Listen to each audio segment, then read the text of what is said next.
Father Charles Cachant, pastor of St. George Maronite Church in San Antonio, Texas. Our reflection today is on the Gospel of John, chapter 15, verses 9 through 14. Jesus, the true vine. As the Father has loved me, so I have loved you. Abide in my love. If you keep my commandments, you will abide in my love, just I have kept my Father's commandments and abide in his love. I have said these things to you, so that my joy may be in you, and that your joy may be complete. This is my commandment, that you love one another as I have loved you. No one has greater love than this, to lay down one's life for one's friends. You are my friends if you do what I command you. This paragraph from chapter 15 in the Gospel of John describes some of the things Jesus said to his disciples as they sat around the Passover table. He was taking his final opportunity to try to help them understand what was about to happen and to help them prepare for the work they are going to do. Jesus was talking about his relationship with the disciples. Up to this point, the disciples had been in the role of the learners, followers, perhaps even servants, following the teachings and direction that Jesus had given them. He began by explaining that everything he had been doing and talking about came down to love. Just as the Father has loved him, he has loved them. And now, the number one commandment they are to obey is to love one another. To abide in Christ does not only mean belief in Christ, dependence on him, and endurance from him.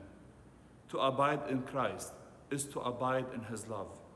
If you keep my commandments, you will abide in my love, just as I have kept my Father's commandments and abide in his love. This is how we abide in Christ's love. Jesus gives us a very specific and practical example of the commandment of which he speaks. This is my commandment, that you love one another, just as I have loved you. If abiding in Christ is understood as experiencing God's love in Christ, the ultimate demonstration of this love is about to be witnessed by the disciples. Christ will lay down his life for his friends. If the love of Christ is to be shown in us, his disciples, we are to be willing to give ourselves to and for others. By doing this, Jesus says we become his friends. You are my friends if you do what I command you. When we abide in Christ, we are his friends. Jesus speaks of a change which is about to take place in his relationship with his disciples. He will no longer deal with them as his followers, but rather as intimate friends. A follower is not expected to do what his master instructs him to do, whether or not he likes it, and whether or not he understands why he is commanded to do it. A friend is one with whom you share your thinking, your goals, your motivations, and your reasons for doing things.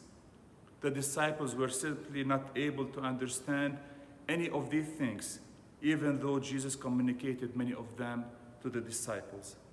But now, with the coming of the Holy Spirit and their abiding in him, he could openly disclose his plans and purposes so that know not only what he was seeking to do, but how and why he was doing it. No longer were his disciples to be in the dark. They were to be fully enlightened as to what he was doing. Abiding in Christ intimately connects us with Christ so that we not only draw life and the strength from him, but we also come to know his heart and mind. Throughout the Gospels, we are told that the disciples did not know or did not understand much of what Jesus was here to do. They misunderstood and misapplied much of what he did tell them. But after his death and resurrection and the coming of the Holy Spirit, things became clear to them. From the time of Pentecost onward, we can be informed friends of our Lord, knowing what he is doing and why through his word. God reveals things to his friends, and he does not reveal to others. Today, think of someone you know of who is powerful and influential, and who is sought after by many. Can you imagine what it would be like to know that person intimately, to spend time with this one, and to be able to speak freely about the most confidential matters? This is the relationship which Jesus not only makes possible for us, it is a relationship he urges us to enter into and in which we are to abide. The abiding of obedience results in an intimacy which cannot be experienced in any other way. Abiding in Christ by obeying his commands changes our relationship from that of slaves to the one of friends. The intimacy of friendship includes us in the inner circle of God, and here our Lord makes known his secrets. Abiding in Christ, in its simplest terms, is trusting the Lord and obeying his words. There are no special techniques or formulas. It is as simple as our belief and behavior. Abiding in Christ provides us with the life and the strength.